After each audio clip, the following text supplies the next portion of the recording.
Coming up next on Two Cops, One Donut. It's going to take time for these things to build, but I think, in the next 5-10 years, it's going to be so different. And the idea is that we start to see the cost for injury and injury rates go down, death by suicide, those numbers going down, and the life expectancy after retirement going up. And so, I think I'm excited. That gets me excited to think that, there are innovative leaders who are forward thinking and who are trying to establish these things now, because, again, I think that all of this is reactive, right? We see the problems and we're like, okay, like now we know there's an issue. We're reactively trying to, figure out what we can do to then be proactive in the future.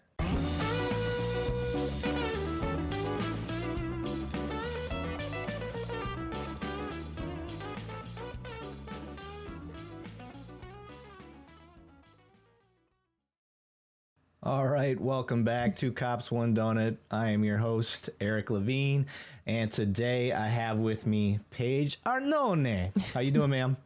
I'm doing really well. How are you?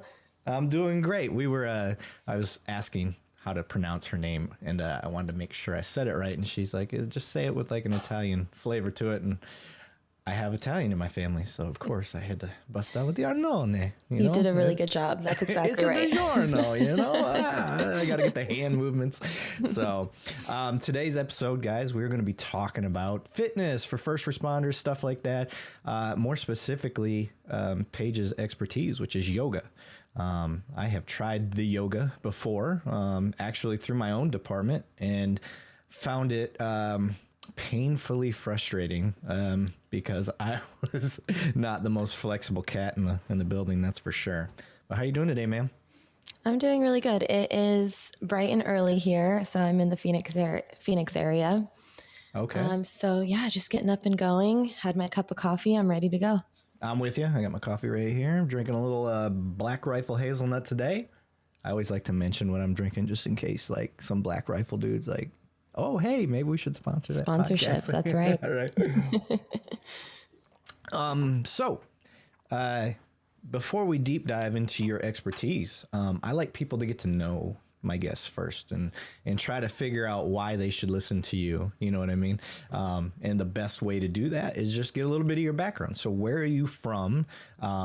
What is your education level, if you will? Like, did you go to high school, jump into college, jump into, getting certified in yoga? Did you have a different path before you got into the yoga, stuff like that? So if you will, ma'am. Yeah, I feel like I'm on a date. This is amazing. Don't tell my wife. No. So I'm from Phoenix, Arizona. I was born and raised in Phoenix. I have actually lived all over Arizona. So I grew up in Peoria. If anyone's familiar with the area, I went to high school in Anthem, Arizona, and then I went to community college in Scottsdale and Mesa. I didn't graduate from college, but I did do a few semesters at community college. And then I dropped out of college to become a professional skydiver, which is kind of an interesting part of my story. Okay. So I moved to Eloy, Arizona, which is about halfway between Phoenix and Tucson. And I lived out there for, I think it was about 3 years being a professional skydiver. And I traveled all across the country, competing and teaching other skydivers how to skydive better, essentially. And I actually did also work with the military during that time. I had some military contracts working with EOD. What? Yeah. So, and then I moved to Chicago. I lived in the Chicago area for about 3 years. I worked for an indoor skydiving company at that time. And then I moved back to Arizona. I fly. Mm-hmm. Yeah, I've done that. Yeah, there's a few in Texas. So I moved out to Chicago to open up their Rosemont location, and then they opened up a second location in the suburbs. So I lived out there for several years working for that company. And then I moved back to Arizona. I worked corporate sales for a little bit and had what I call a little mini breakdown and quit corporate to become a full-time yoga teacher. So long story short, yeah. Okay. Now, had you done yoga before that? I had, yes. I started doing yoga in college. Originally, it started just to become healthier, more physically fit. And I noticed that through practicing, I was able to process my traumas, my childhood traumas. I had debilitating anxiety and panic attacks. So yoga really helped me to be able to control and regulate those. And when I lived in Chicago, I practiced yoga a lot, and it really just helped to keep me sane. So, what started off being primarily for physical benefits ended up being much more than that. So when I moved back to Arizona, I had already known that I wanted to be a yoga teacher, but I was working corporate sales at the time. I was actually making a pretty decent living, and it was comfortable until it wasn't. And like I said, I had a little bit of a breakdown and decided that I was going to pursue yoga full time. So don't recommend that to the majority. I didn't have like any savings to my name, and I quit everything to do this thing that wasn't financially stable for a while, and I kind of rubbed two pennies together to make it work. But it was the best decision I ever made. It ended up being my life purpose to be a yoga teacher and try to give others what yoga gave to me, because it really did change my life, and in many ways it saved my life. Very cool. So I'm just curious, the corporate world, was it part of some of the issues you were having with like pressure, stress, work, stuff like that? Was the corporate world putting too much on you, so to speak? Yeah, I excelled in the corporate world. I was actually really good at what I did. I think that it was unfulfilling for me, and it was, yeah, it was very stressful. I think, just the environment was negative, and for me, that was really challenging. I'm actually like a pretty empathetic and sensitive person by nature. And so, I was working in corporate sales, but also it was customer service at its core. And so that was challenging for me. And, I needed more yoga than ever when I was working in that world. And so that helped to keep me sane in a way. But I also found that because I was so unhappy, I was escaping and numbing in different ways. And for me, it was through buying stuff at that Oh, time. Hmm. okay. I have that problem now. We have an Amazon package arrive like every day, so Yeah. it's fairly inexpensive, but it all adds up. I get it. The reason I ask is because I find that the corporate world and stuff like that, although the stressors may be technically different than what police and military and other first responders do, the stress that it does to the body is no different. Stress is stress. Right. And for me, my escapes have always been my physical activities, as far as whether it was jujitsu or judo, or martial arts in general. I've done quite a few different ones, or doing something physical in the weight room, whatever it was. For me, I finally had learned that, like, if I don't do that stuff, then the stress from the job builds up, and it messes me up. So I made that link very early in my life, and I think that helped me out. But it takes people, other first responders still haven't realized this about their own life, that there's outlets that work for you. You just aren't aware of them yet. And I think yoga would definitely be one of those outlets. Man, I wish I had a yoga place close. I had tried to find one, but the one spot we had by our place, it was a hot yoga, and they went under. So Yeah.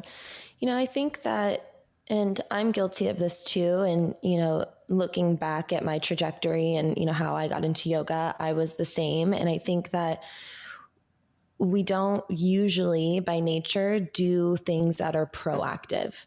Usually we start doing things because there's an issue, right? So, yeah, and whatever that is, that could be a shoulder injury, or, you have back pain. And so you wait until it's reached a point where it's unbearable. And then you start taking those measures to try to fix that, rather than, doing something prior to the injury itself. And that could also go with stress or trauma. Usually there's not a problem until there is a problem. And so I'm guilty of that too.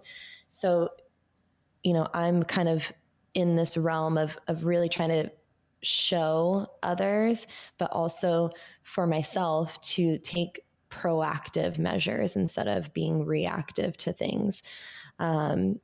But I mean, hot yoga, man, It's rough. it is hard. And I think that most people, that's their intro to yoga. I mean, it was mine. That was the first time I ever did yoga, was a hot yoga studio. It was very like Bikram-like.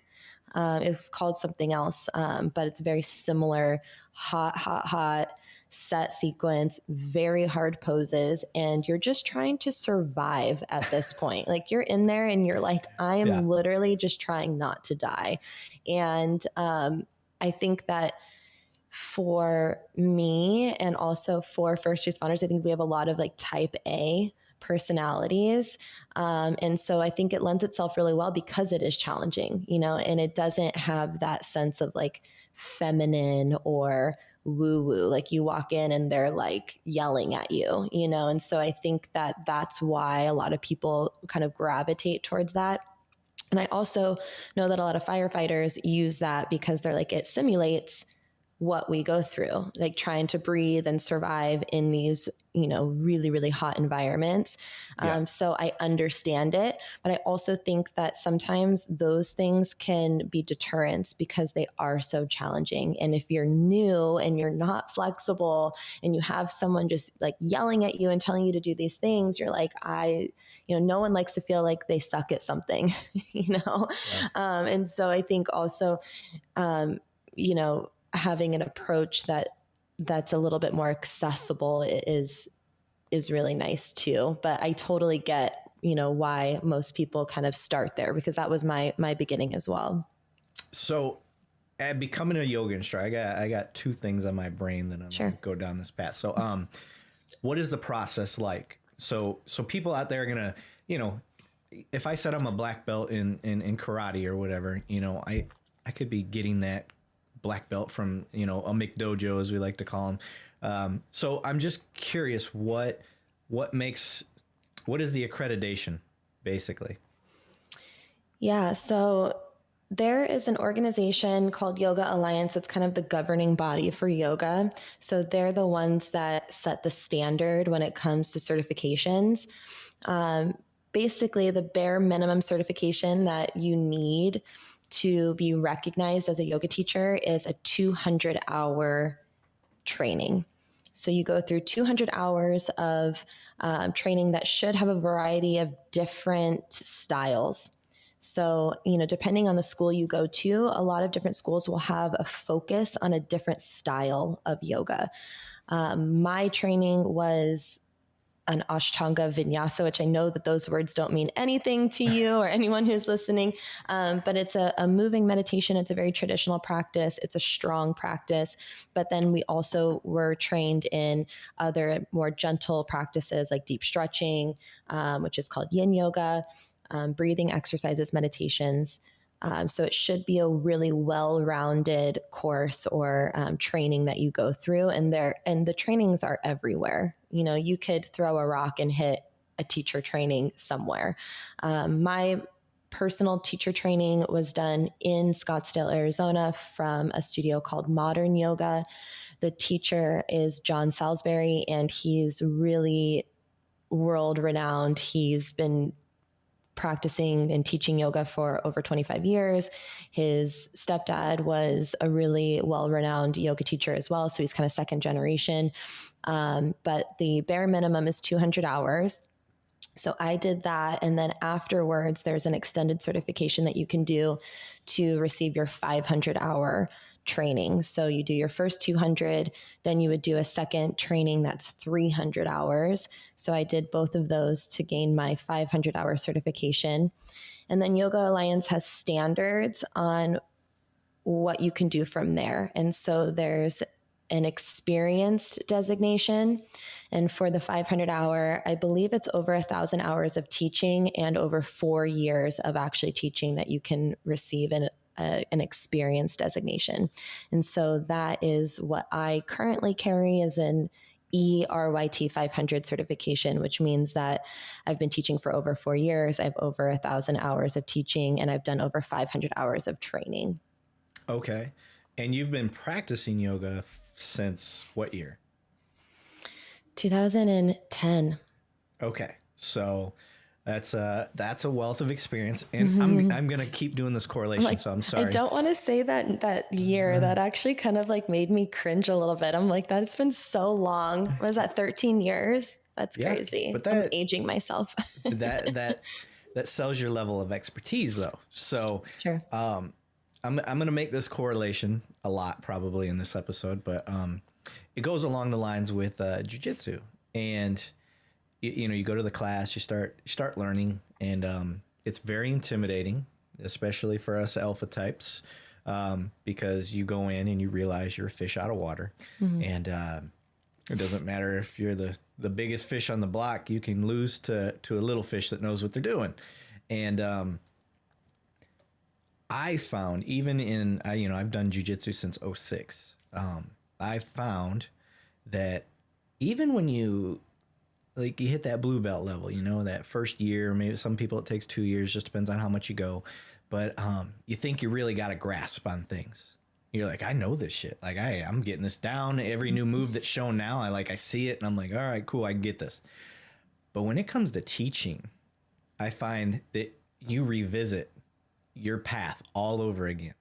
And when you start teaching stuff, you're like, holy shit, I didn't know anything. I didn't know anything about jiu-jitsu. So is yoga the same? Were you like, oh my God, I know these poses, I got these stretches down, and then you start to teach and you're like, holy cow, there's a whole other level to this. 100%. 100%. I think that's really fun that you brought that up. Yeah, I remember my training like it was yesterday, and I remember sitting there and I was actually really overwhelmed, and it was a really humbling experience because I was like, I thought that I knew all of these things, and I realized that I don't know anything at all. And then when I did go to actually teach, it's amazing because I don't think a lot of people understand how intricate it is. And, I remember my very, very first practice teaching session, and I was like, and I'm looking at my hand and I'm like, what is this called? Like, what is that? And it's your hand, but to articulate, put your hand here or put your foot there, and to do it in a way that is easy to understand and students can follow and, direct is a whole skill set within itself. And, obviously, like I said before, I came from a background of teaching. So, I was a skydiver. And so I taught skydiving, and, I thought that I knew how to teach, but yoga was a completely different world. And it was definitely a learning curve, and it was very humbling. And even year one of teaching, like you said, like I thought year one, I was like, I've got this, I'm a great teacher. And I look back at it now and I'm like, oh my gosh, I still didn't know anything. And, I think that's the beauty of it though, is that if you care a lot about what you're doing, then you're constantly learning and growing and trying to be better. And you're never coming into the situation thinking that you know everything, because you don't. And it's, a journey and it's a process. And so I'm always trying to, even though I am the teacher, I'm always trying to be the student and trying to grow and learn and hone my skills and become better and better. But yeah, in the beginning, I was like, oh my gosh, I don't know anything. Like, what am I doing here? Like, I just quit my corporate job and like, I don't even know what my hand is. If you're law enforcement, stop and listen to me right now. If you're a police department that does not have an LPR system, Insight is offering the first 10 agencies, that means one agency apiece, gets one camera for free. You have to tell them that Two Cops, One Donut sent you. You heard me right. If you're a police agency that does not have an LPR system yet, or does have an LPR system, and you're not happy with the product you have, Insight is offering you a free camera. No strings attached, and they will install it. I have 10 to give out. Tell them Two Cops, One Donut sent you, or reach out to me, and I will get you in contact. If you're a business owner or an HOA, please stop and listen to me right now. If you're just listening to the audio, do yourself a favor and watch the YouTube version of this episode to get a visual of what I'm about to tell you. I want to tell you guys about Insight LPR. It's a license plate reader. If your agency, community, or business is looking to invest in LPR to help solve and deter crime or to make your community safer, Insight LPR has my vote of confidence. I've met with their team. They know their LPRs, guys.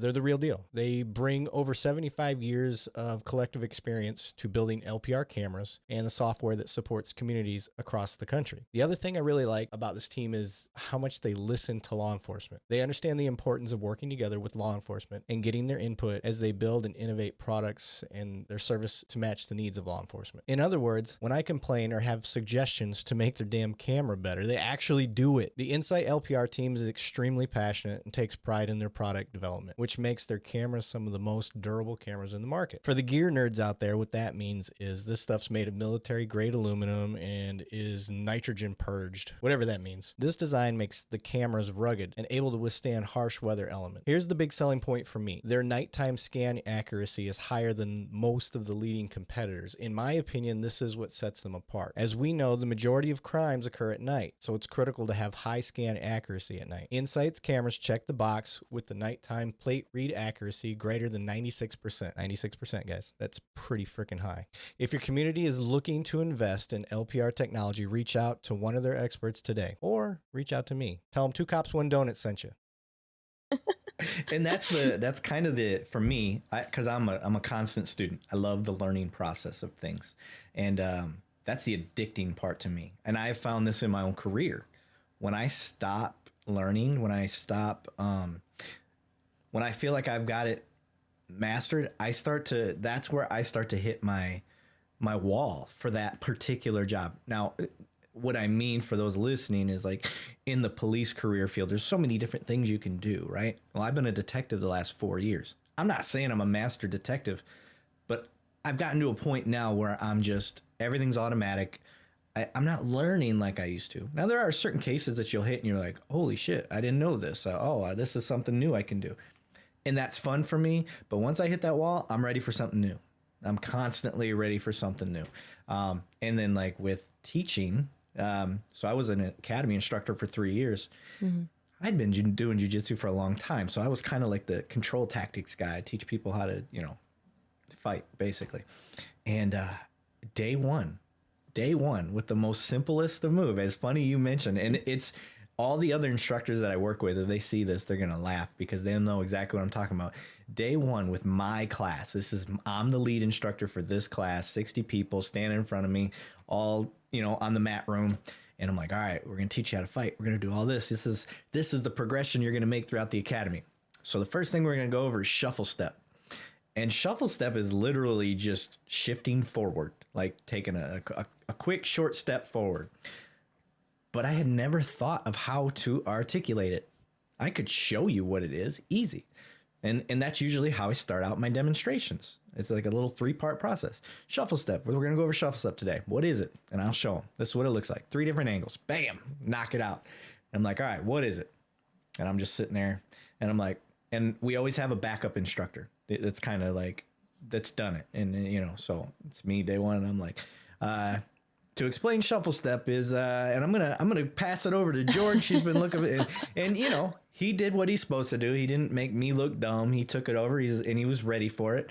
But afterwards, when the class was gone and we're back in the the office, and they're like, "Oh, old shuffle step, huh?" And there's pictures all over my cubicle of them making fun of me. So I totally understand what you mean. You're sitting there and you're like, "How do I explain this?" And then you find out. Tell me if this is true. For first responders, especially, listen up, guys. We all have different capabilities with our body. There is not a one size fits all approach to anything physical, because I may be wanting you to, the only yoga pose I know is downward dog. So I'm going to say that. Sure. I may be wanting you to do downward dog, but you've got some sort of physical limitation that you're going to have to explain to me so I can try as an instructor to get you into the best position I can. And then you got to do this stuff on the fly. And now imagine you got a class full of 60 people or however many people are in a yoga class. I don't know. How do you deal with that? Dealing with first responders? Yeah, well, I think in general, it's a skill set and it takes experience and time. The very first yoga class I ever taught out of my 200-hour training, there was a girl with a shoulder injury, and I think there was another girl with something else that was going on, 2 different injuries. And I was like, oh my gosh, what do I do? And it is a learning curve, and it takes experience and it's a skill. I think that you have to offer options, but you also have to know what to do. And again, I'm just going to refer back to the fact that it takes time and experience as a teacher to do that. You can't be a brand new teacher or go through like a really quick training and be able to cater to a class that has, like you said, 60 people and everyone has different capabilities and different injuries. You kind of have to go through it, and learn from your mistakes a little bit and realize that sometimes you're not going to know. Yeah. And that's okay too. And I think that a lot of times teachers do try to step into this role of like, I know everything. And I think sometimes it's more relatable and students appreciate you even more when you can say, I don't know. Yes. Let me come back to me tomorrow or next time I see you, I will know. I'm going to look it up. I'm going to figure it out. We're going to do this together, and it's communicating with your students too. How does this feel? Does this feel better? Does this feel worse? Talk to me, communicate with me.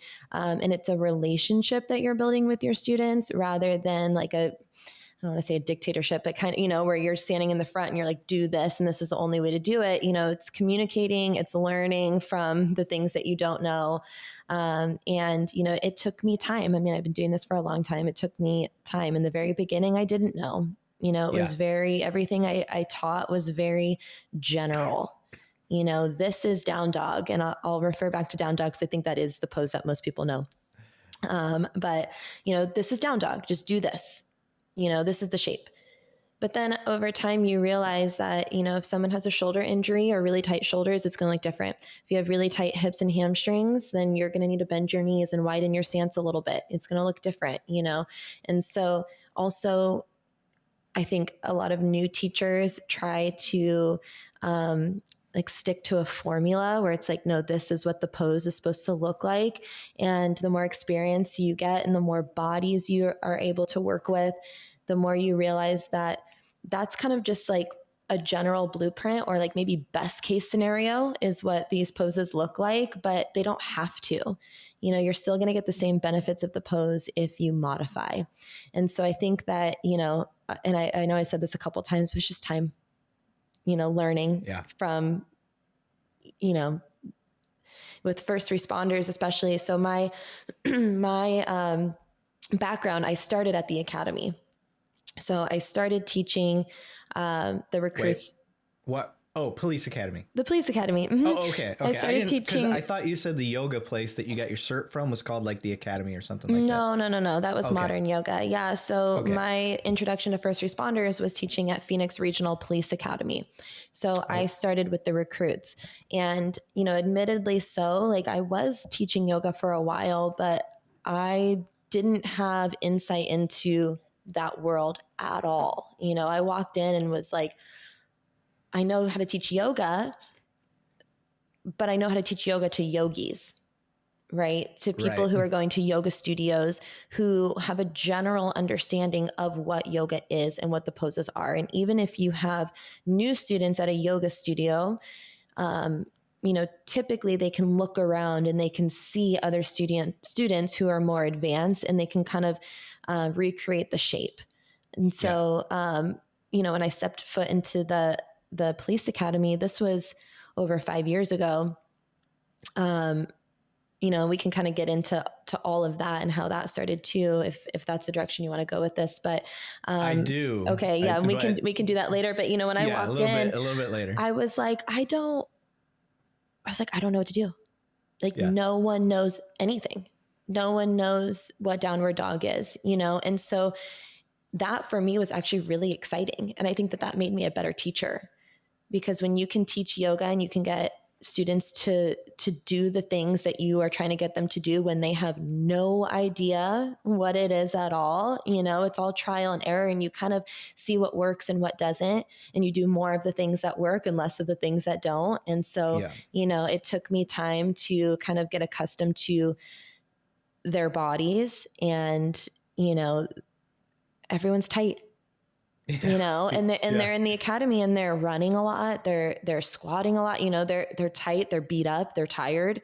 So, it took me time to figure out, how to teach that particular, And I find it's actually better to teach a blank slate than somebody that has learned some shit and then think they know a little bit about it. You're like, there can be an ego for sure. I always say that too. Like, the really flexible people are the hardest to teach.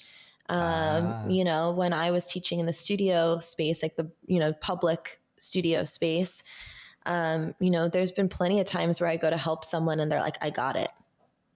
Like, kind of like, fuck off, and I'm like, and it's your studio. I'm like, why are you here? Or whatever. But, you can stretch at home. And every teacher's had that experience, right? Where like, you're trying to help and you're coming from this really great space and you walk up to someone who thinks that they know everything and they're kind of like, giving you the middle finger and you're like, okay, I'm going to go help someone else then that wants the help. And typically someone who's really tight, they're so appreciative of your help because everything hurts.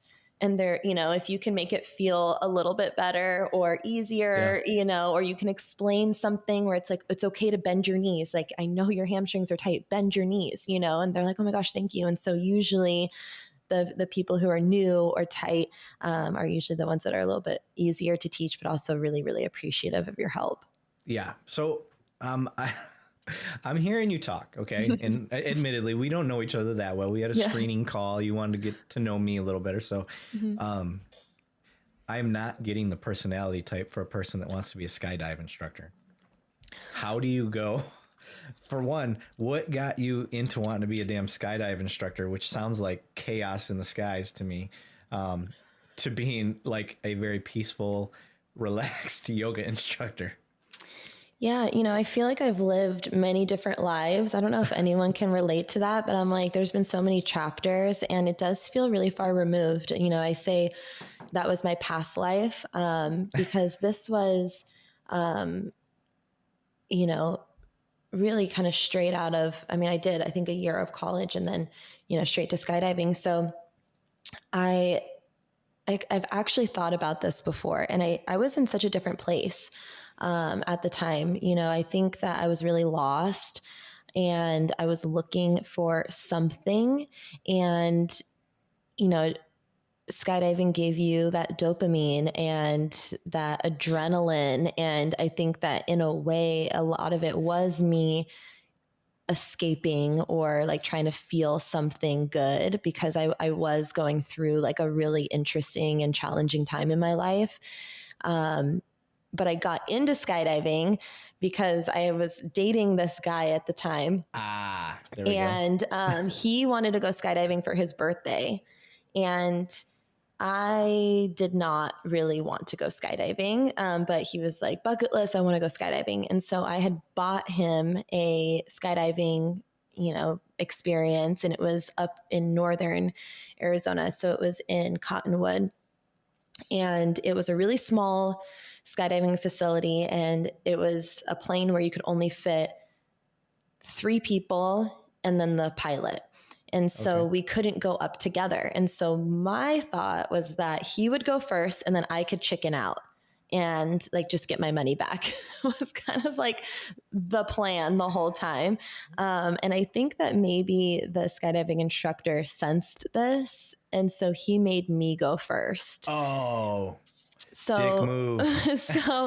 I, did this whole skydiving thing and it was so fun. I mean, it really is really fun, right? It's, especially, when you land safely, Yeah. and everything went well. And it was so fun and exciting and exhilarating and all the things. And then I think like a week or two later, the guy broke up with me. So, Ouch. so I was like, well, I'm like, you know, single now, and I just got my heart broken, and I said that like quotations heartbroken or whatever, but I'm like Yeah. young, I'm like a teenager, and I'm like my world is over. And so skydiving was kind of like my way of healing from that. I think, I was like, I'm just going to go do this thing on my own. It was really fun and I'm just going to go do it on my own. And so I went to Buckeye, which is another city in the Phoenix metro area.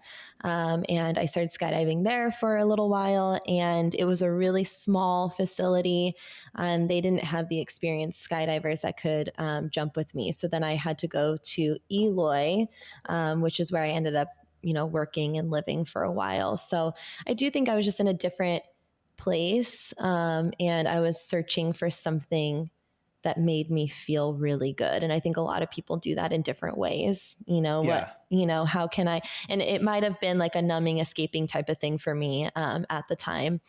And then, after a few years, it became really stressful because, I was working and it was a really bad season and there were a lot of injuries and fatalities. And every time I was in the plane, I was like, this might be it. Like I might die like right now. And I was doing probably, 6 jumps a day, maybe 5 days a week. So I was jumping quite a bit. I did over 1,200 skydives through my career.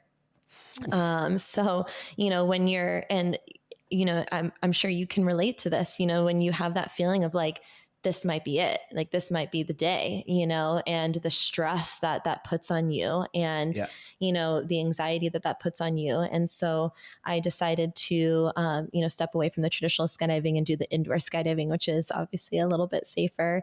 But yeah, I think I'm definitely not, I mean, I am adventurous and I still would do certain things. Like I still have bucket list things that I want to do.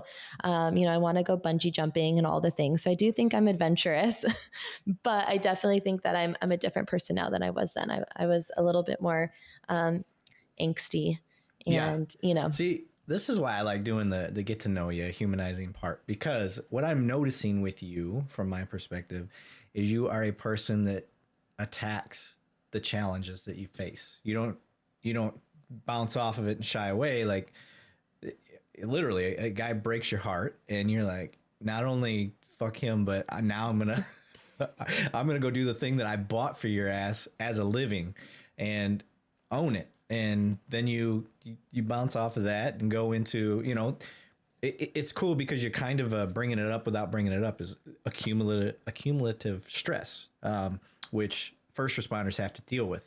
So what I see when I'm seeing you as an instructor for people like me, I have someone that gets it, even if they don't do the same job, because that is what police are facing. That's what firefighters and nurses and teachers, people don't think about teachers as first responders, but to me, they are at the ground level of first responder because they see the writing on the wall and they're our first hope at trying to reach somebody before it grows and becomes a problem. Mm-hmm. And with you've hit this accumulative stress and you were like, I see this is a problem. I need to get out of it. So you did something about it, which a lot of first responders don't do till it's too late. And then you bounced into the corporate world and the stress built up and you found a new way to deal with it. And then it ended up being a passion for you. So that's very cool. So me outside looking in, seeing you as an instructor, I think that's why you have an edge with first responders is because you get it. And I'm sure that comes across in your instruction because that comes across in my instruction with jiu-jitsu is I'm always coming from a police mindset, even when I don't mean to. You know, there's these, we call them sports poses or sports. I said poses like it's yoga, sports techniques. And I'm like, look, that shit works for trying to win a match, but that ain't going to win in the street. Like, I need you to think of it this way, do it this way, da, da, da, da. And no one's ever taught that to me. It's just how my mind works. I'm in boxing right now and they want me to stand like a boxer, like sideways.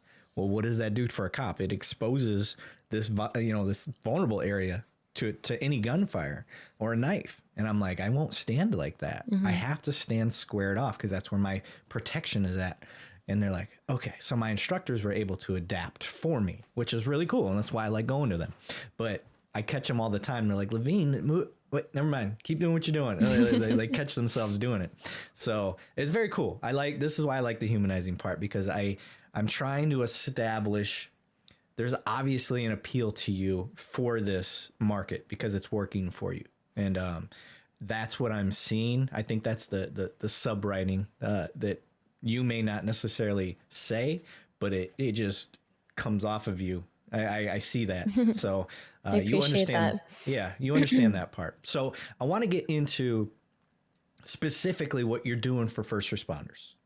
So I want explain how you got into that. We kind of touched on it, but now let's deep dive into that because I want cops and firefighters and all that stuff to understand what it is you're going in and doing and what they can expect day one versus what they can expect, you know, a year from then, whatever it is. Hey, y'all, Eric Levine, 2 Cops, 1 Donut. I got to tell you about my new sponsor, Peregrine. Yeah, like the Falcon. Peregrine is an advanced data analytics platform for public safety. Peregrine builds technology that transforms the way people and entire organizations interact with their data for decision-making and operations. The platform empowers department personnel to create and implement effective strategies, make informed decisions in critical moments, and protect their communities. Peregrine revolutionizes data integration by transforming, cleaning, and extracting meaningful connections between data from dozens of previously siloed systems. Its user-friendly tools, applications, and data visualizations enable personnel, from chiefs to investigators to analysts and patrol officers, to access crucial information and insights in the format, timeframe, on the device, including mobile, that they require. Additionally, Peregrine delivers real-time, tailored insights and context to staff both in headquarters and in the field, allowing law enforcement officers to proactively address emerging situations, stay ahead of potential threats, and make better long-term operational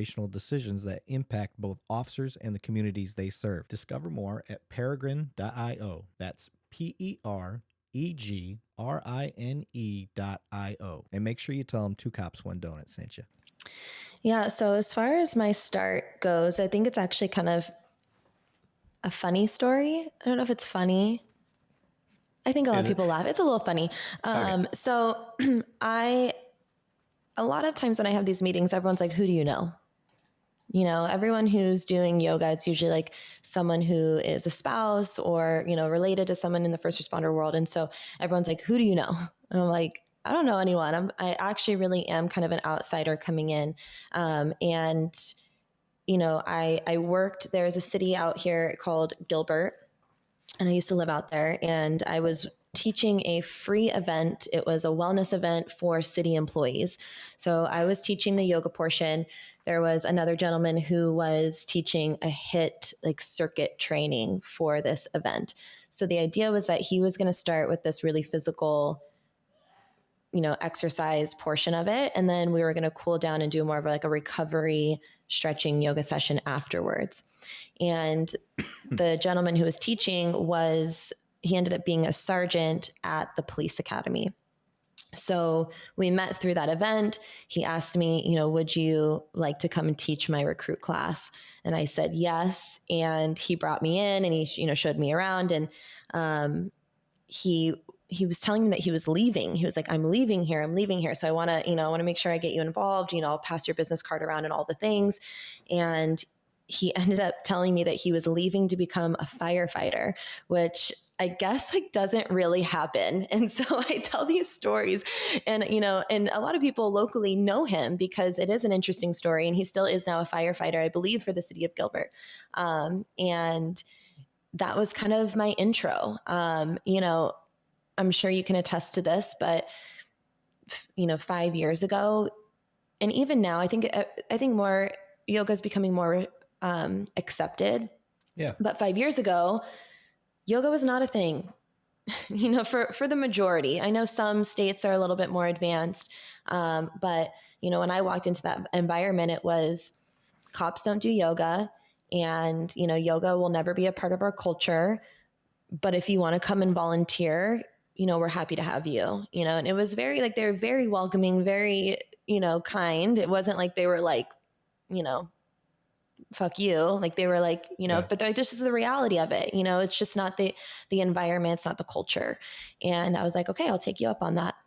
And so I, volunteered for a while. And, eventually through building relationships with the police academy, I did become more of an integrated part of their programming. And I work with each recruit class a couple times during their training. And, through that, I received an AZ post certification and, started developing the virtual part of it. So that was kind of like the intro, it's kind of luck. I say luck because it did end up being my life purpose. And I think, kind of just referring back to what you said before, I think that everyone wants to feel like they can relate to somebody.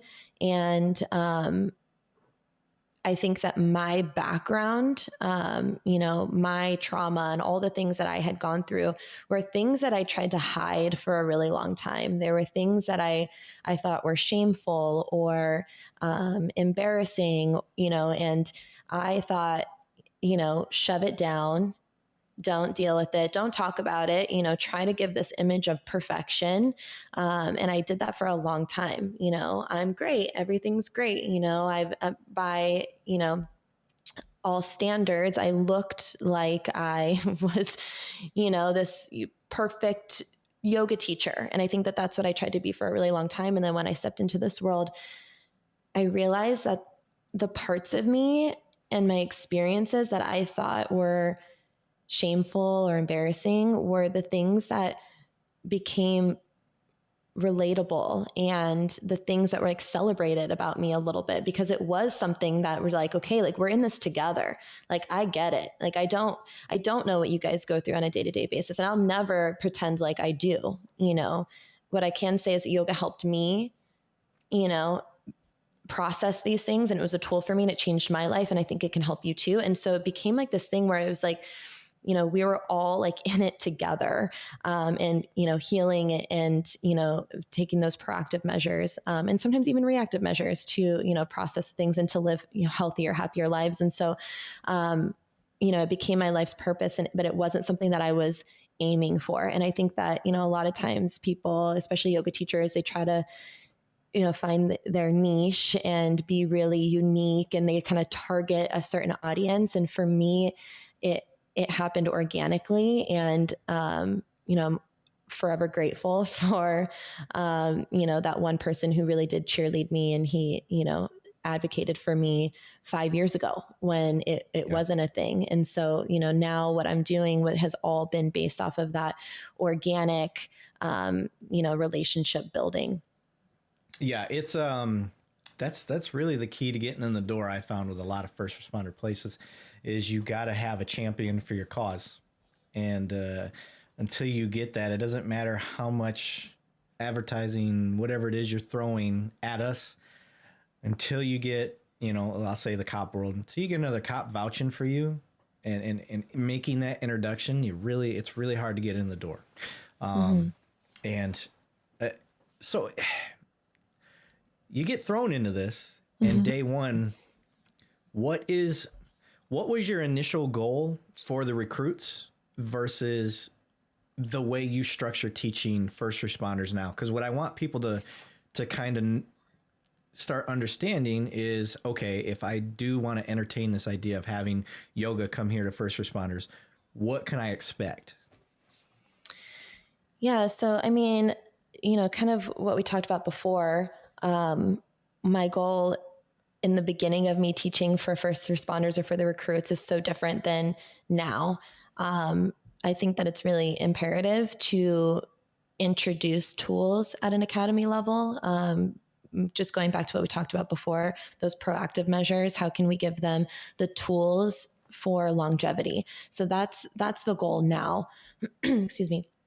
And it's physical longevity. We know that this line of work has a wear and tear on your body. All of the gear that you wear, prolonged sitting, all of those things. We know the aches and pains and the injuries that tend to happen, right? And I go through everything. I'm like shoulder stuff, back stuff, knees, really your whole body. And so we already know that this career is going to have these effects on your body from a physical level.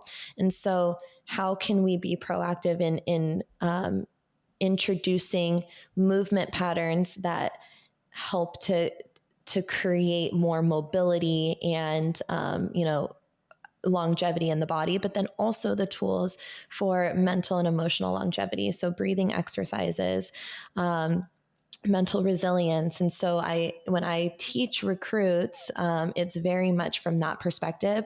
And I tell them this, excuse me. I tell them this, I'm going to grab a drink of water. Oh, you're fine. And I tell them this when I work in person with them, that, these are things to take with you, throughout your career, so that not only do you have a long and successful career, but you have a long and successful life after retirement. And I think that's another thing that a lot of people don't think about, is supporting yourself for the long term. So that's the idea, is longevity. And then I pull that into the departments too.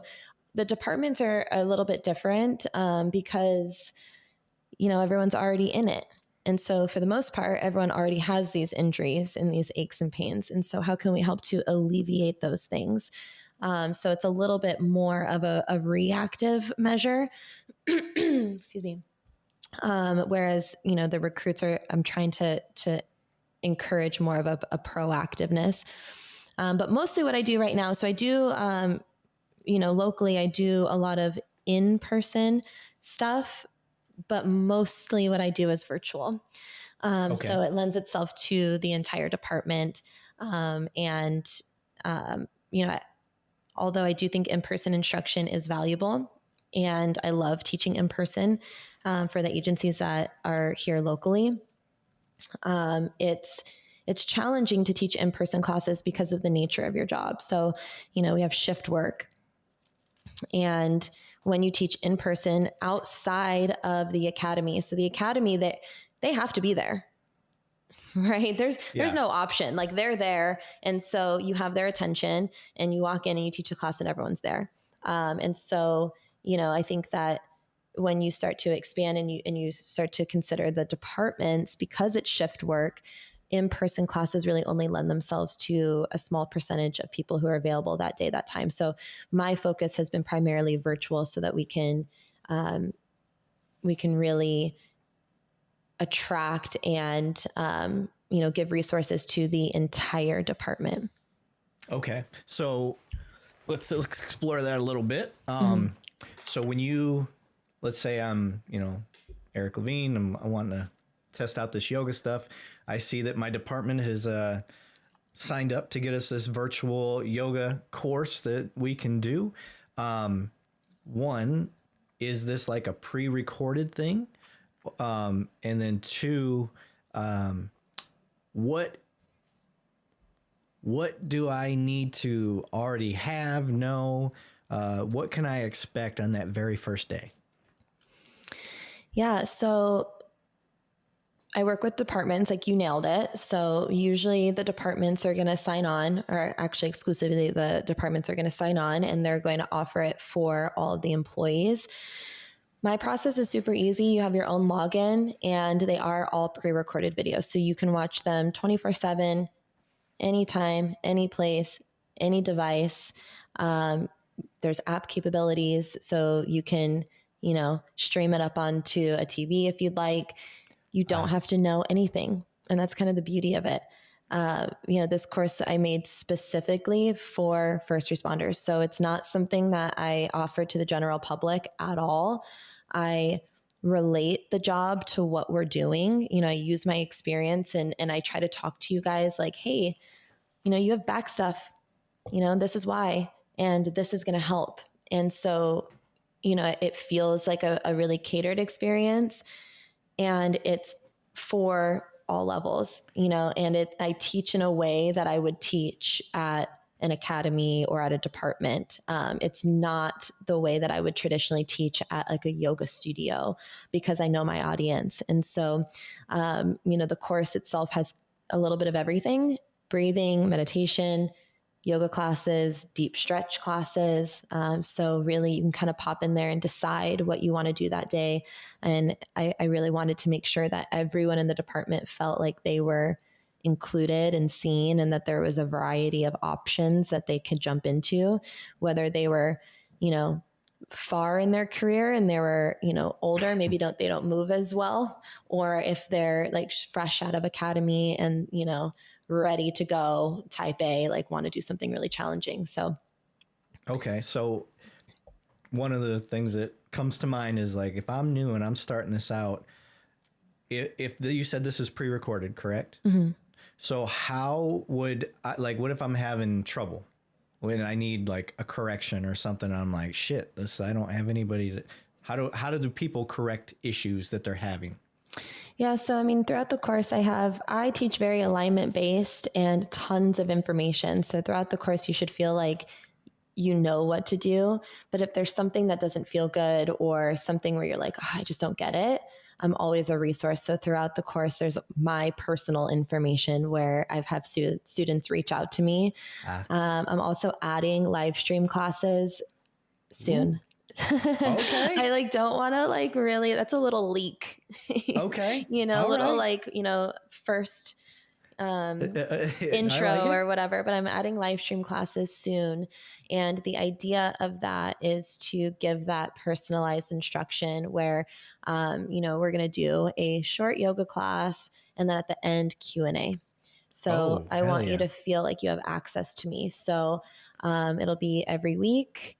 And, if you're not available, because again, shift work, it's challenging to nail down a specific day and time that works. So I'm trying to figure out what works out for the majority, but, those turn into pre-recorded classes. So if you're not available, right, then it just adds to your library. But for those that are, at the end, you have the opportunity to be like, Paige, that would be awesome. What about this? What about that? And so, yeah, I'm adding that hopefully July 1. Okay. So when this goes down, I want to be a part of it. Yes. For one. Two, we can use my platform if you want. We'll stream it on my shit too. It's like, cause all my people are first responders and military for the most part. So that option's out there. If you ever want to do that, I'd be very interested. That'd be fun. Amazing. Yeah. I'm just trying to do everything that I can to make sure everyone feels like they're supported and they're seen. And I want them to feel really confident when they're doing the course and when they're practicing the classes that they're doing it correctly. And it's challenging and it's really overwhelming. And a lot of times you don't even know what your body's doing. You think you're doing something, and I'm sure you can attest to this, with jiu-jitsu or whatever it is, you're like, I'm doing it. And then you'll look at, maybe a video of yourself. I don't know if your instructors do that, where they kind of film you and they show you things or and then you're like, oh my gosh, I'm doing something so different than what I thought I was doing. And so it is, I want everyone to feel really confident when they're doing it, but sometimes you just don't know what you don't know. And so, adding those live stream classes are going to be a way for me to, have that interaction with the students. Yeah. So I'm excited for it. I think it'll be really cool. I think that's a brilliant idea.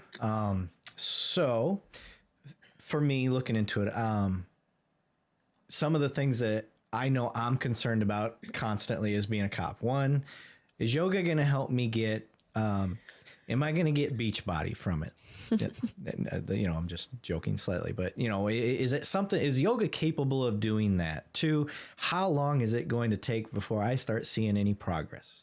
Is this a physical workout versus more just a mental thing? Am I going to get a sweat going from this? Cause when I first started thinking, now I've done a class or two, so I can tell you, I already know the answers to these, but, these were things I thought of. So that's what I want to kind of put out there to anybody that's watching this. Like, Are these things all possible? Is this something yoga does? Is it something yoga doesn't do? Yeah. I mean, I think that the beautiful thing about yoga is that it kind of meets you where you are, and it depends on what you're looking for. Some people want it as a physical exercise, and it kind of stops there. And the answer is yes, it can build muscle and strength and stability and all of those things. And yes, you might sweat. Like I think it's really interesting. Like when I teach a class to first responders, I think a lot of them think it's going to be super soft and woo woo or feminine or whatever it is. And maybe some teachers do teach that way, but I don't. I'm very direct and matter of the fact and to the point. And I think that they are surprised by how challenging it is, and how strength intensive it can be.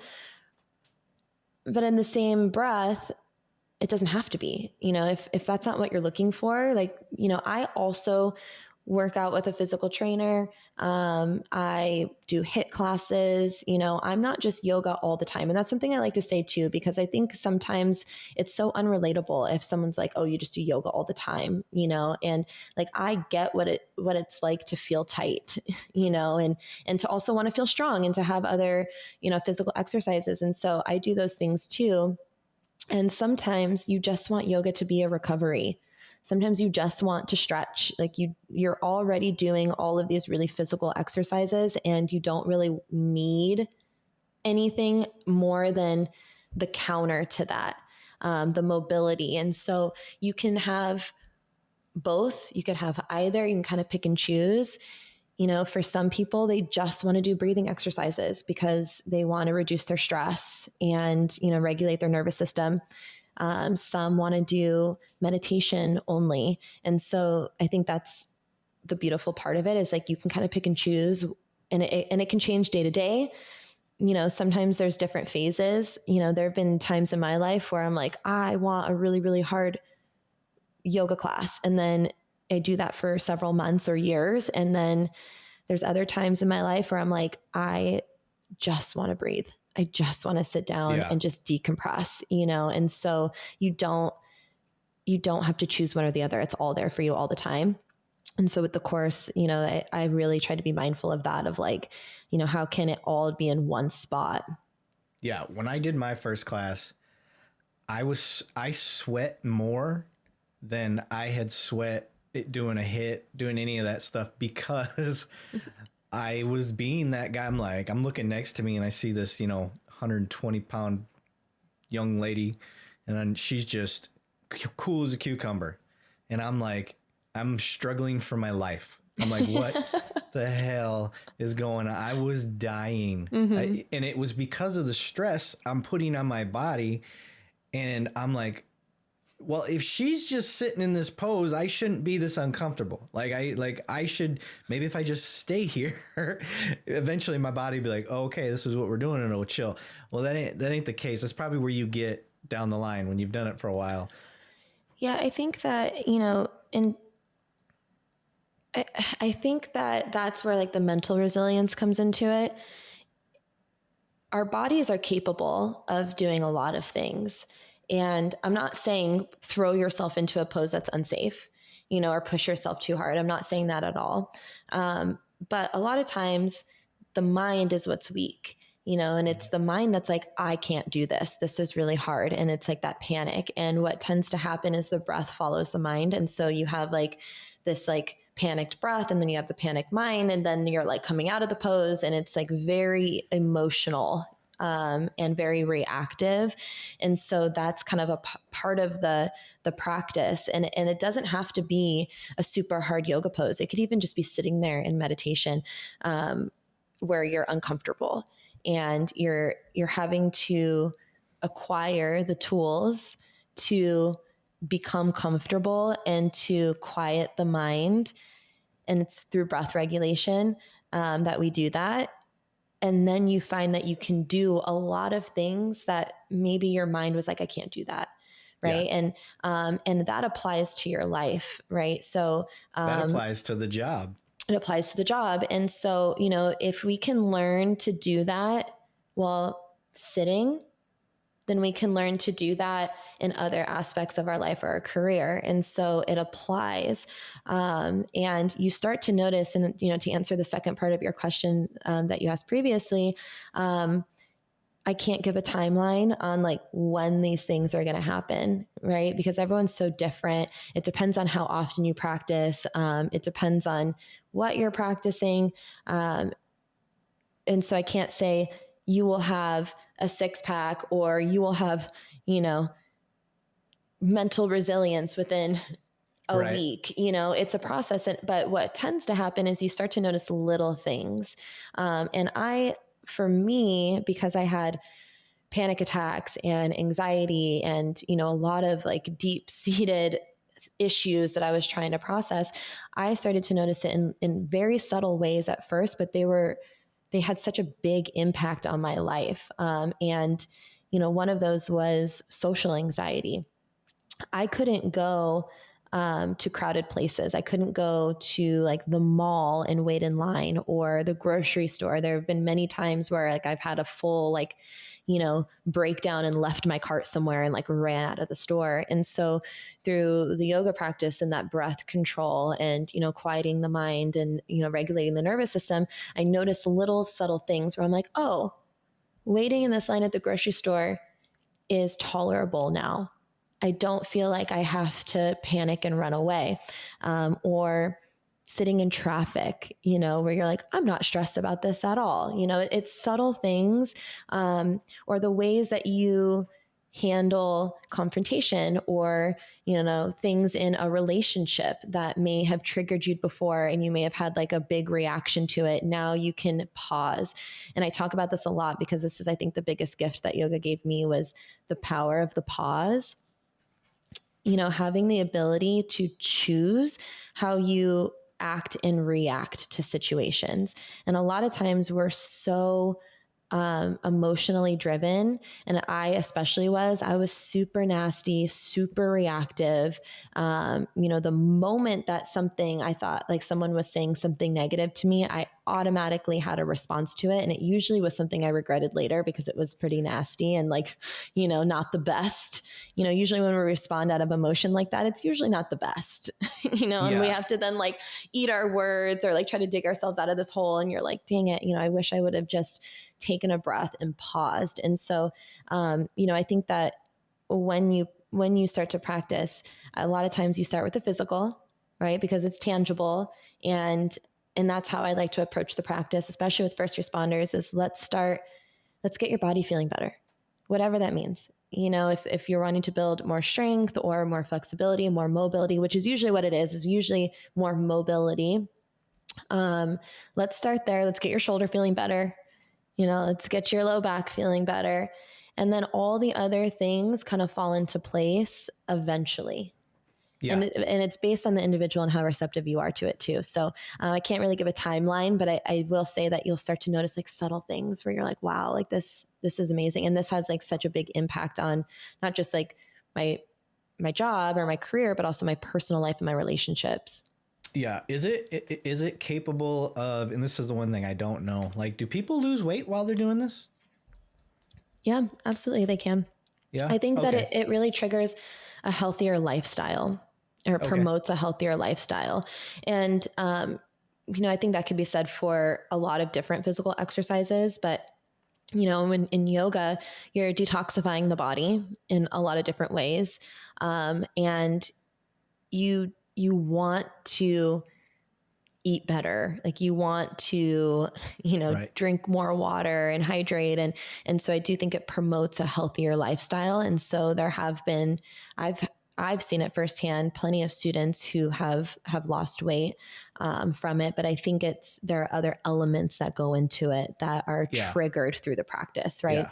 That makes sense. And the reason I ask is because I just know that like, if a cop's sitting back and he's looking, he's like, all right, I need something. I need another tool. I need to try. Like if they're like me, especially if I get bored with something, you know, I try something different. I worked out with kettlebells for like 2 years and then I got bored. So then I switched it up to, you know, I say bodybuilding.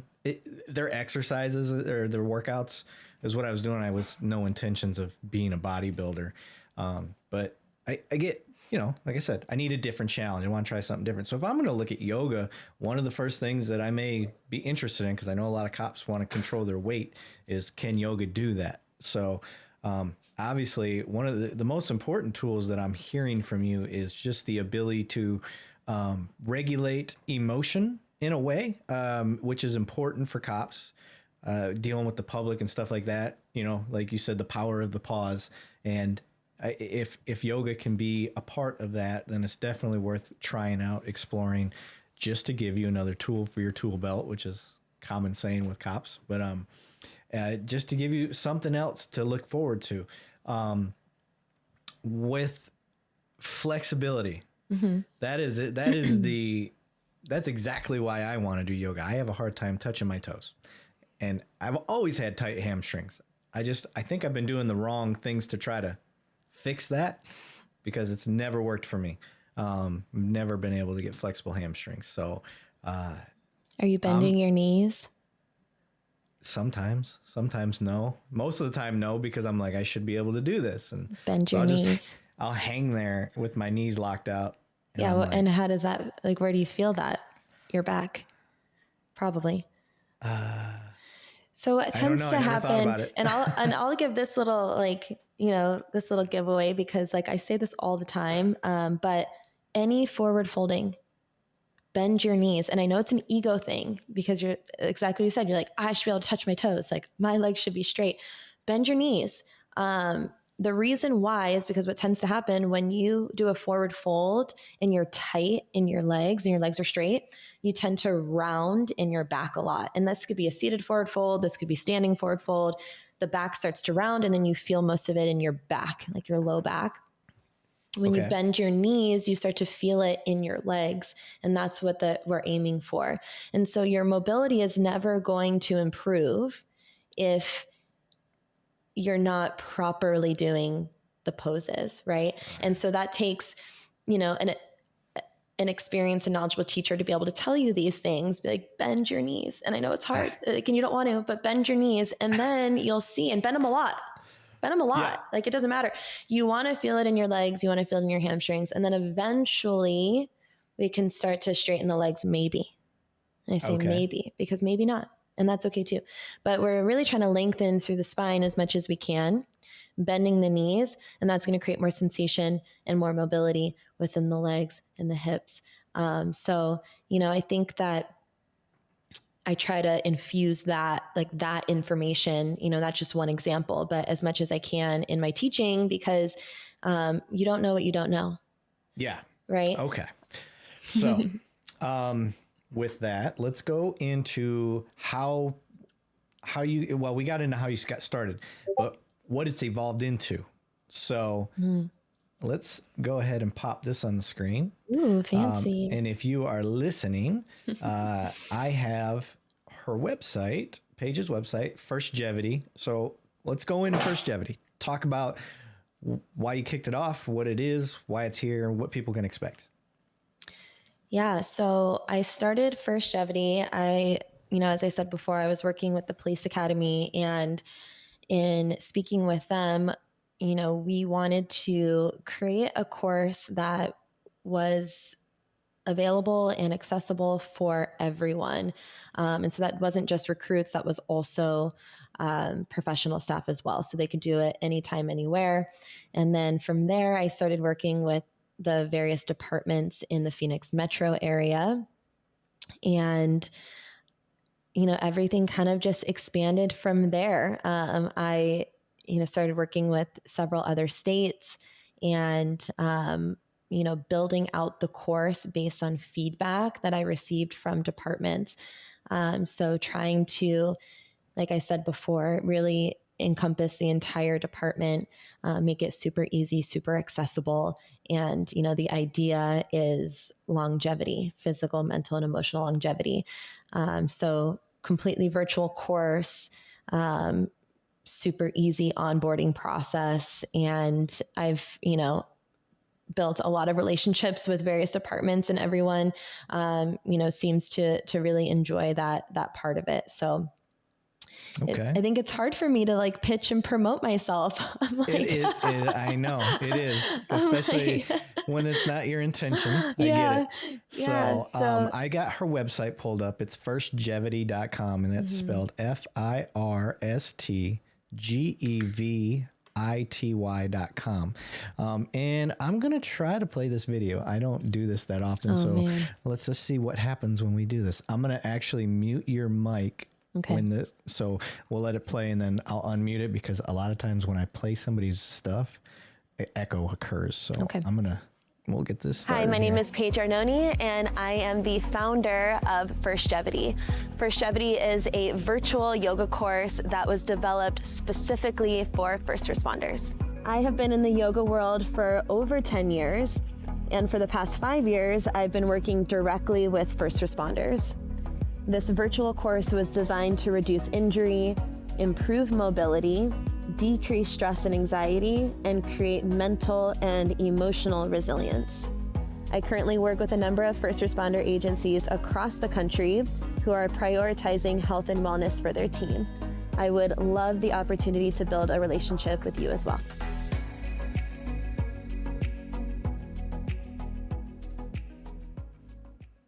Hi, my name. Beautiful. I like it. That's pretty cool. I have like butterflies in my stomach. I was like, Whoever did your commercial did great. I like it. Thank you. I should like do a shout out for Tristan Schmolt. Okay. Video. Yeah, he's a good friend of mine. Oh, that was really good. I like that. All right, let me we'll minimize this, and I have it up on the screen again. So this is how I try to bait people into going to my YouTube channel as well. So if you want to see all that, go to the YouTube channel and you will see that commercial. Again, the website is firstgevity.com, and it's all spelled out FIRSTGEVITY.com. No, I like that. I like the especially showing the recruits, or that look like recruits to me. They were doing, badly posed poses because they're not flexible. They were yet. doing a great job. That's how I look. Back's all arched and rounded, and Yeah. I know that's cool. So, all right, now, have you had any courses or classes that you started, from 5 years ago and they're still with you? Like, do you have any cool success cases or anything, so other officers or firefighters or whatever can start to hear like the cool stuff that's happened with this?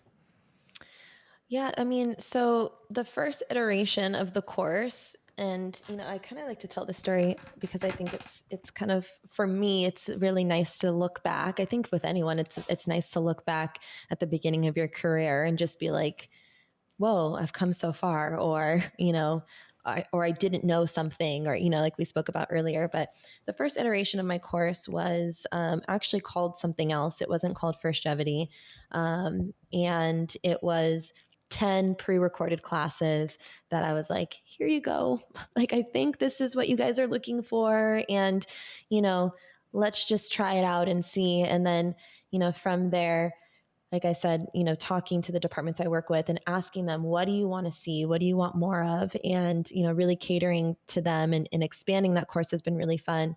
Well, that honesty is what probably keeps you in the door, because they're like, okay, she wants to learn with us and she's telling us up front, like, I don't know it all. Let's figure this out together. I like that. Yeah, let's build a relationship together and collaborate with each other. Yeah, it's been really fun.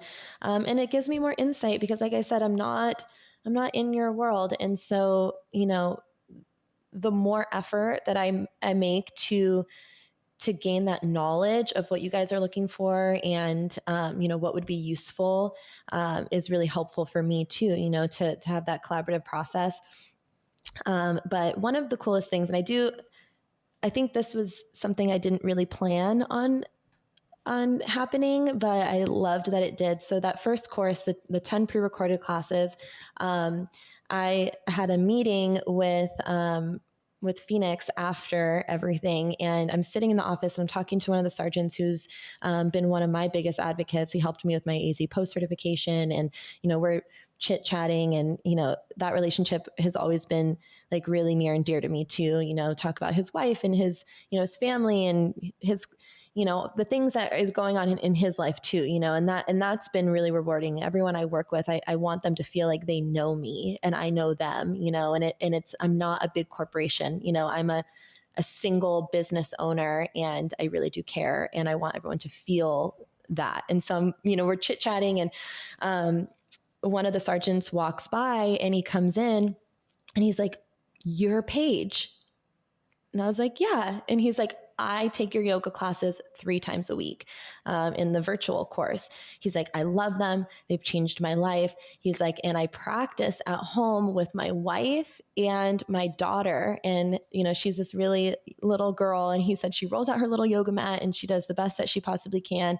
And I've heard stories like this over the years of, this becoming more a part of their life, and their spouses are practicing with them and their kids are practicing with them. And so that's not something I anticipated happening, but it's something that kind of organically happened. And I think that as far as like a success story, it's like hearing those things where people are reaching out to me being like, "I was in the military and I've had chronic back pain for years and your classes have helped me," or I get to bond with my family, like those are the things that like mean so much to me. It's, and that's kind of, what keeps me going, is knowing that I'm helping, I'm trying to help as much as I can. So I hope that answered your question. I don't know if it's too vague, but I think that I look back on that, and that's been like the biggest success for me, is to hear that it's really improving quality of life for,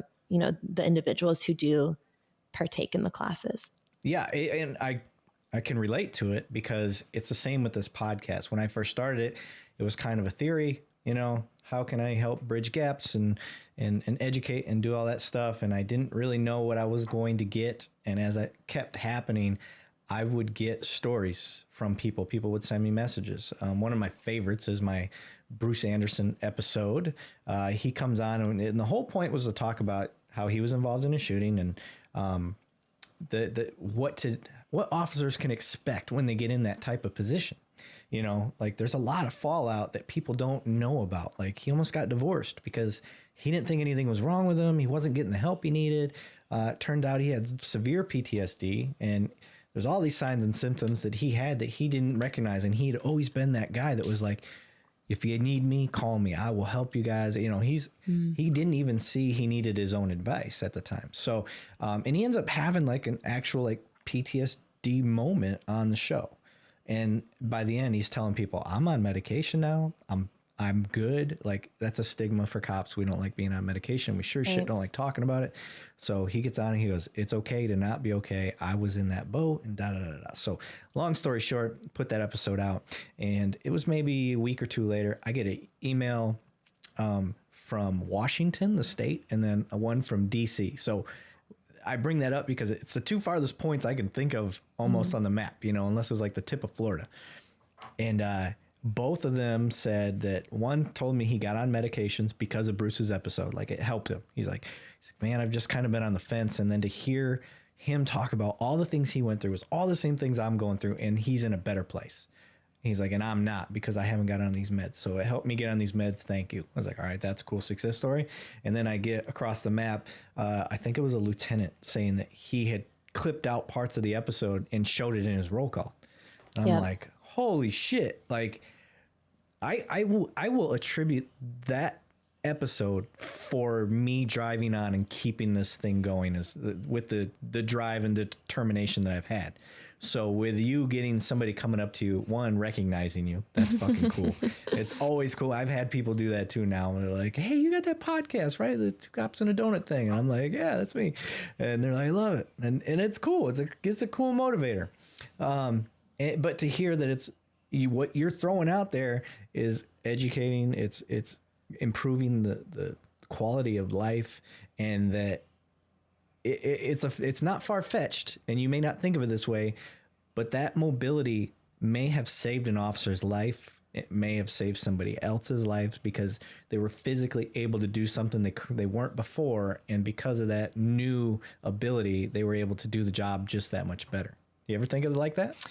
I didn't think about it like that, but I have thought about, mobility and the impact that it has on your mental, right? And so I have thought about it in that way of like, if your shoulder starts feeling better, right, then what happens? Yep. Your mood improves, your productivity improves. So I've thought of like the impact or the effects that those things have, but I haven't put that in the perspective of being able to save someone's life in a way that you may not have been able to do. I think that's really powerful. Yeah. It's pretty cool. And to kind of like speak to what you were saying before, about your podcast and it impacting other people. I think that we have a tendency and correct me if I'm wrong. I don't want to like, pull you into like this, like this might be just be me projecting, but I could say we have a tendency, or I have a tendency, like when things are not great, I isolate, like or it can feel very isolating, when you have these traumas and these things, because again, like we talked about, it can be shameful or embarrassing, or, you don't want to admit that you're not okay. And so you shove it down or you escape or you numb, and it becomes very isolating. And you sometimes, even though like logically, I think we can sit here and know that like we're not the only ones, but like in the moment, it can feel like you're the only one that's dealing with this stuff. And like no one knows, or you don't want anyone to know. And so I think that hearing other people's stories and being able to talk about that and knowing like you are not alone in this, and we've all been through something. Yeah. And there's solidarity in that, to know that like we've all been through different things, they're not the same things, they're different things, and everything impacts us in different ways. But every single one of us, and I'm sure every single person that's listening, has been through something big, something that's impacted us on a deep level.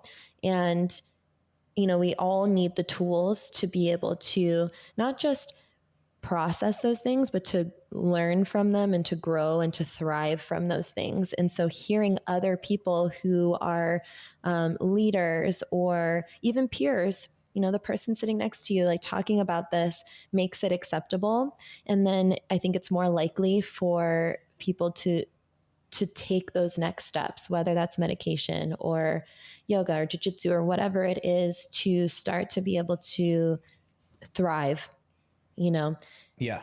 because of those things, or, so. Yeah, no, I agree. I think you're 100% correct. So no, you're not alone in that. I do feel that way as well. Another thing to consider, maybe, I don't know, give you a different perspective on something that you're doing that you may not be aware of. Mm-hmm. This is for my police leaders out there. So I want, or any first responder leader, especially FD in police and military. One of the hardest things to do is keep us in this career field for a long period of time and do that in a healthy manner. So by doing something like yoga, I think you are extending that person's ability to do the job in the field before injury occurs. So what I mean by that is like the switch, the big cultural switch for police is outer carriers. That's been a big thing. And there's still a lot of departments that aren't doing it. My argument is I don't care what it looks like aesthetically, more tactical or whatever, that the argument is. I look at it health-wise. Health-wise, you are distributing weight more evenly, and you're taking off that stress on the lower back, mm-hmm. which is what I would, and this is not a real statistic, just me going off of experience and training. I would think you're giving an officer another 5 years in the street by eliminating that lower back pain that belt causes over the years. Instead of 35 pounds of gear, just on that lower back, now it's distributed throughout the body and we're able to stay healthy longer. Now combine that with something like yoga and you're exponentially helping out, keeping somebody healthier. So That's another way to look and pitch what you're doing, because you are keeping people in the field longer before injury occurs. Yeah. And I think there's just like so many things like to say and to talk about, you know, like my brain is like,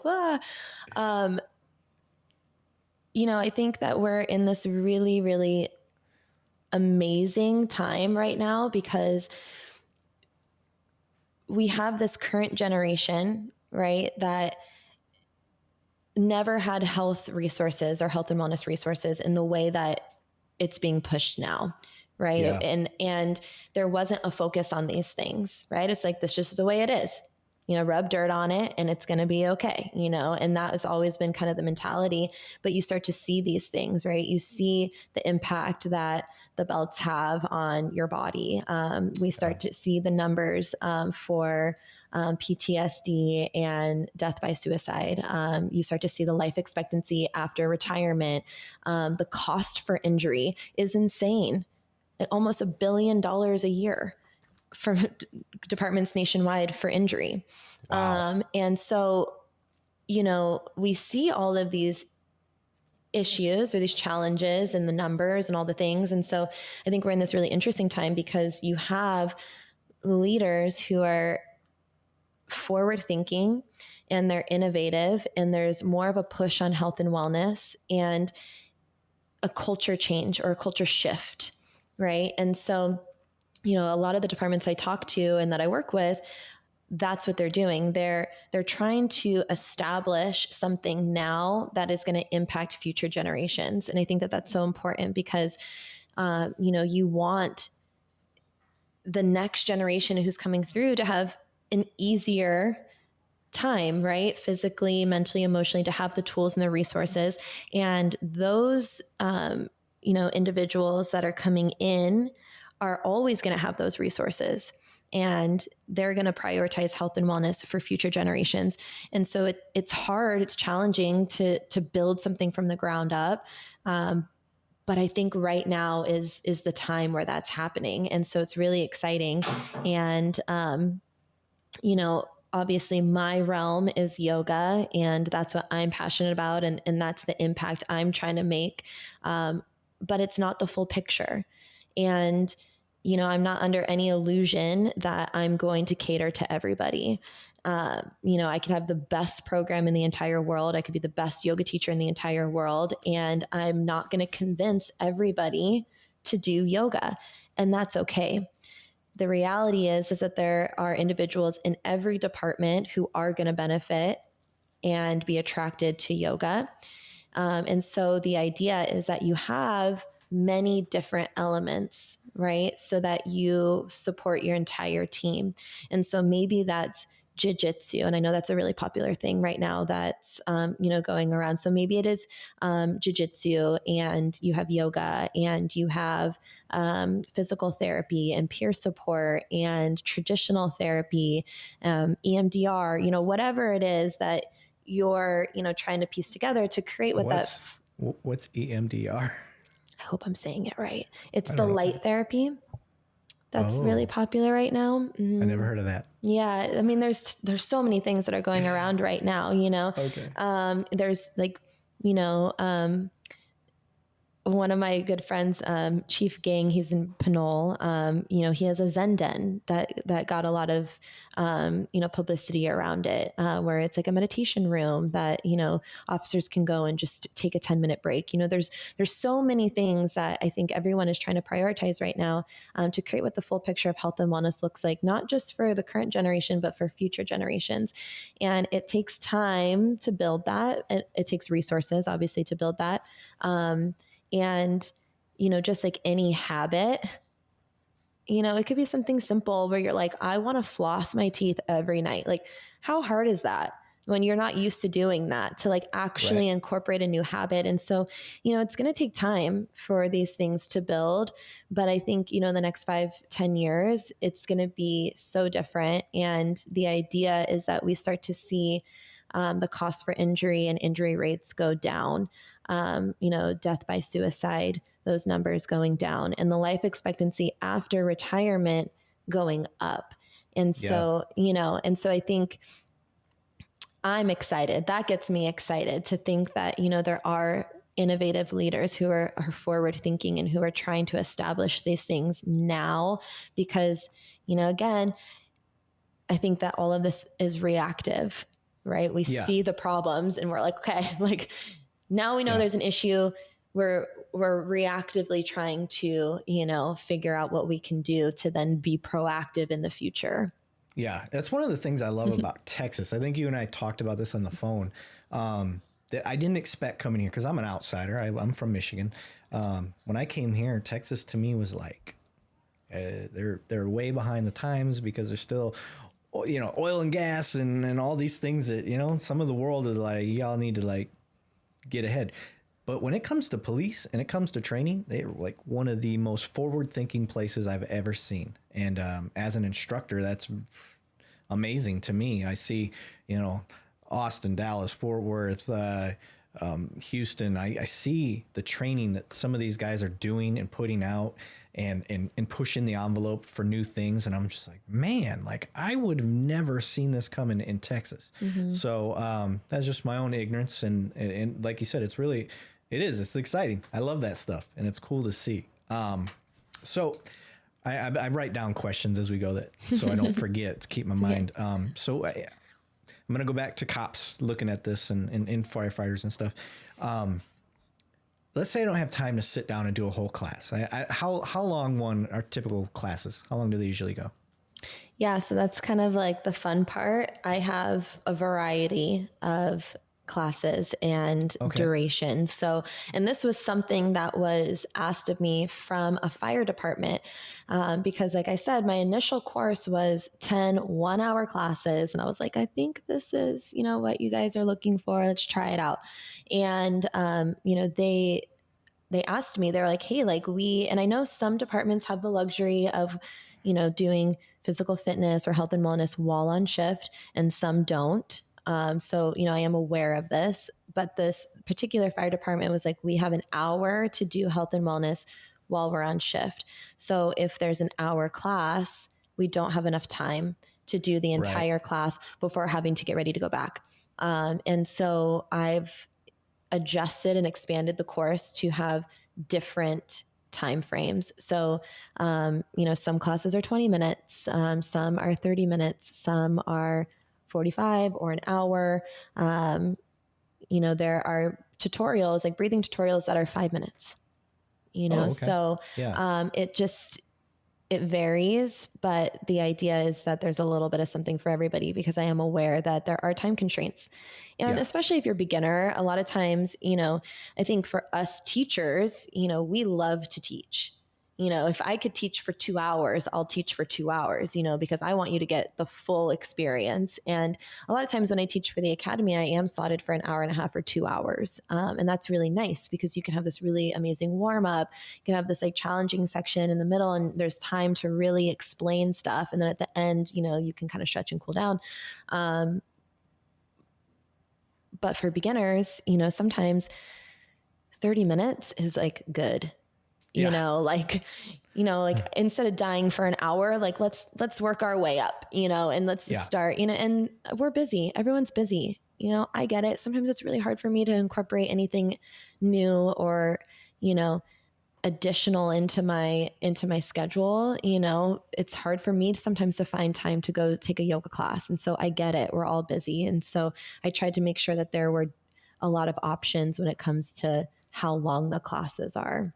Okay. So with that in mind, can I do this like as a morning routine, like 10 minutes, 15 minutes before, cause typically I ain't doing shit anyway, but playing on my phone in the morning. That's like my wake up. So could I do like a little morning routine or like a little routine before I go to bed? Is that something that is possible? Would I get a benefit from that? Yeah, for sure. I mean, I don't have any like quick 10-minute classes, although you just gave me an idea for the next iteration of the course. So this is why I love talking to everybody because it's like I get these amazing ideas from you guys, saying like, hey, like I don't have shit going on in the morning. I don't want to do a full 30-minute class probably. I just want to do a quick 10-minute thing that like wakes me up and gets my body going. So now I have that in my mind, and the next course I'm going to add it, and I'm going to reach out to you, and I'm going to be like, here you go. You Nice. know? Yeah. And so, you know, and I think that's the beauty of the collaboration that I have with departments and individuals, is to like really talk to you guys. And then when I add those, you're like, she added that for me. Nice. You Yeah, know, you can call it the TCOD routine. okay, that sounds That'll good. work. But you know, there's 30-minute classes on there, where in the morning, if you wanted to do just the first 10 minutes or 15 minutes, like totally, like there's no issue with you cutting it short. You're not going to like injure yourself or something if you don't do the full class. So, you know, there's still that variety if you want to do it. And by nature, the classes are energizing. Even if you feel relaxed, they're going to be like more energizing. I would say before bed, doing, you know, a deep stretch class, which is a part of the course, where you're, you know, it's slower, which, you know, and I can attest to this because you know, I have a busy mind, and I am that like, let's go type of person. Yeah. And so for me, sometimes deep stretch can be like torture, because it's just like, you're holding poses that are uncomfortable for longer periods of time. So that's, you know, a challenge within itself. It's not easy, but then it's like, oh my gosh, it's so slow, you know, and you want to go. But then that's the practice. It's like, you probably need more of this. If it's really uncomfortable, like, let's get good at being uncomfortable. Yes. And so deep stretching would be really good before bed. I also have some meditations in there that are supposed to be really restful. So you feel really relaxed and will help you to fall asleep. And they really are great for anyone who has, you know, insomnia or sleep deprivation or anything of that nature. Okay. And so I'm about to give you one more idea, because I highly doubt this is because I've never seen it and I would love to see it. Mm-hmm. Have you ever done any of these courses so there's stuff I can do in my gear? I don't want to give away the secrets of my course. Okay, I'm sorry. No, I'm just kidding. The answer is yes. Mm-hmm. Oh, that's awesome. Because for me, it would be cool to like know, because I'm about to go to Midnights, and I'm promoting, and I'm gonna be back in, you know, the traditional penguin suit for us. And if there are things that I can do, I always carried a kettlebell working midnights as a patrol officer, because if I did happen to get 10, 15 minutes of downtime, a kettlebell is an ass whipping. I mean, but it was something. It was something I can do while I'm working midnights. And people used to think I was nuts. And then all of a sudden I'm on shift, and I got, you know, out of 7 guys out working shift with me, you know, 4 of them have a kettlebell in their car now. I'm like, see, it's like, because you're setting trends. Yeah. And so for me, a kettlebell, just a little 35 pounder, you can do a ton of stuff with that. But you're in gear. Right? That's part of the problem. You talked about your firefighter class. They get an hour, but they don't really get an hour, because they got to dress down. They got to get changed. They got to go. Everybody's going to be BSing together when they're doing that. So that's going to take it longer. And then same thing, they got to gear back up, you know, prior. They can't just gear up after that 1 hour mark, because now they're at an hour 15. Yep. So I understand. So that's what I was kind of getting at, is it would be cool if I could jump on my phone and be like, all right, what shit did this Paige lady say about when I'm in all my uniform? And then here she is on the video, you know, wearing a full police get up or a full fire get up. And if she can do it, then damn it, I should be able to do some of this. So that was what I was getting at. But yeah, I didn't mean to give away secrets. No, you're good. You're good. I'm happy to, you know, I'm happy to share. You know, I think that there's room for everybody, and, you know, I think you have to just stay true to the mission, you know, and the mission is to help as many people as possible. So, you know, whether that's me or, you know, someone else, I know there's lots of other people in the industry that are doing great things. And so, you know, we're all here to serve the same purpose and the same mission. So, yeah. But the thing is, my brain's tackled this dilemma before with the podcasting stuff, because there's other cops that are out doing, they started doing similar things. Like I actually got people copying me. So I'm like, you know what? Go ahead, copy me, because at the end of the day, my goal is my why. My why is to help bridge that gap. And if somebody else can do it from a different perspective, because it doesn't matter, you could copy the exact format I have. We're going to be doing it different. Right. Because of our training experience and perspective. So even if somebody were to go and try to copy how you do your yoga classes for first responders, it ain't going to matter because you've already got all this experience built up to where you're at now that makes your course the way it is and what it is. And you're going to have a totally different understanding of how people like me look into stretching while I'm in uniform because you've dealt with it. It's an experience you've had versus them jumping in and like, all right, I'm going to get in this uniform. And they have no clue how to stretch and all that stuff. So they're going to have a steep learning curve. So I'm with you. It doesn't matter. The mission, it's focusing on your why. Simon Sinek is a great author. He's got a book called something why. I can't remember. It's something why. Just look up Simon Sinek. I quote him quite a bit. I just can never remember his name of his book, which sucks for me. But yeah, just focusing on your why. My why for the podcast is to bridge a gap. And if somebody else has to copy me and do that, and they're able to do it better than me, okay, great. I'm not going to stop doing what I'm doing. I love it. Right. So, but I love it. All right. I'm trying. I have hit everything that I wanted to hit on this interview, but have we hit everything you wanted to hit? Is there something we haven't talked about that you think is important that we should get out there? I think we covered a lot. I don't want to say we've covered everything because I think we could probably talk for 5 hours and there'd still be more things to say, but I feel like we covered a lot. You know, for me, like to even be on this platform talking about yoga, you know, for law enforcement and firefighters, you know, all first responders, I think is just like kind of a dream come true for me. You know, I've been at this, like I said, for over 5 years. And, you know, when I started having that idea that like cops don't do yoga, you know, yoga will never be a part of our culture. Yoga's woo woo, feminine, like all of these things that I've heard over the years, you know, and I've been, you know, still just believing in this and that this is going to make a difference and, you know, working for years and years and years. And to be able to be on this podcast and this platform talking about yoga and it's like well received. And, you know, it's something that is, you know, being incorporated in different departments across the country is just really exciting for me. So even just to be here and be able to talk about